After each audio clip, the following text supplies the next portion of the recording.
Where are you? There's a story behind that. This is your daily message from Chad number 968 to upgrade your mental game today by telling yourself a better story, because the most important story you hear is the story you tell yourself. This message is specially dedicated to Tasha Halterman. Here's the upgrade. You can know a lot of things, but upgraded thinking puts knowing where you are at the top. Here's the story. In the days before apps with location sharing, an old boss mentioned one of his daughters broke down on the side of the road.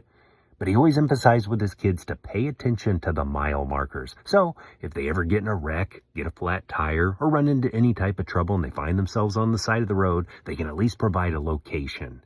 There's nothing worse than being stranded and not knowing where you are. Maybe you've been in that situation.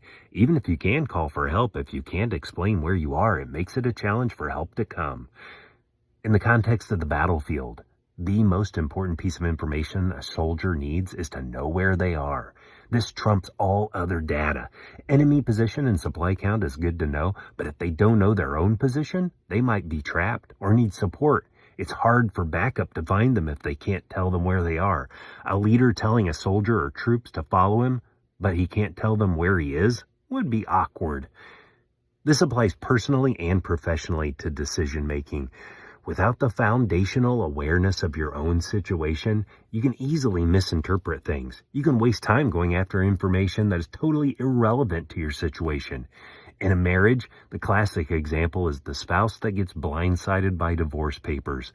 They weren't aware there was a problem. In business, sales may have increased 50% from last year, but the things aren't getting delivered, and when they are, payment isn't being made on time. Cash flow is pinched, and they're 2 weeks away from not being able to make payroll.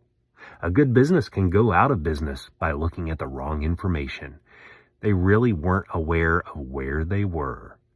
Max Dupree, in his book, The Art of Leadership, says the leader's first responsibility is to define reality.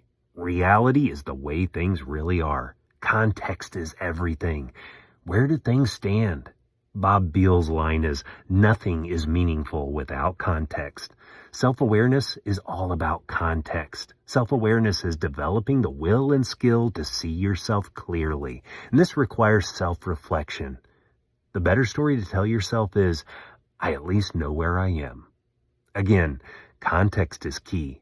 Different areas of your life may be more telling than others, depending on what's going on, but having a pulse on your physical, emotional, relational, financial, spiritual, and mental state all play into situational awareness. This may take asking tough questions of yourself. Again, if you aren't self-reflective, how can you know yourself? And if you don't know yourself, how can you lead yourself? If you can't lead yourself, how can you lead others? Tell me a story of the art of situational awareness to fromchadsmith@gmail.com. Send someone a text and ask them, how do you keep a pulse on where things stand in your life? You can download my book, The Most Powerful Story in the World, by going to fromchad.gumroad.com. The transcript of this message and hundreds of others are always available at www.fromchad.com.